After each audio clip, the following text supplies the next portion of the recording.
عمرك شفت مدرب رئيس النادي ومجلس الإدارة والجمهور مش قادر عليه؟ اهو ده اللي بيحصل في الاهلي دلوقتي. والله العظيم مهما قلنا المدرب يمشي، مهما قلنا مش عايزين المدرب، مهما قلنا المدرب وحش، مهما هتفنا في المدرجات، والله العظيم لو نزلت ضربت المدرب مش هيمشي. يعني انت عندك المدرب ده قال لك ايه؟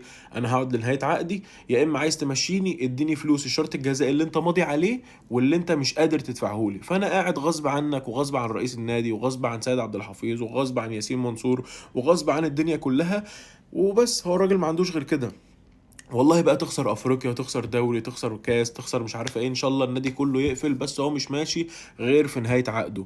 والواحد الفكرة دي مخلياني هتجنن. يعني للدرجة دي الاهلي بقى ضعيف؟ للدرجة دي مش عارفين نتعامل مع مدرب يطلع في المؤتمر الصحفي يقول لك انا بعتذر للجمهور بس موضوع رحيلي مش في ايدي. يعني هو عايز يقول لك والله انت عايز تمشيني اديني فلوسي وخليني امشي، وانت مش قادر، وانت بوظت الدنيا، وانت خربت الموسم، وانت جبت لعيبة بمليارات وفي الاخر محصلة صفر.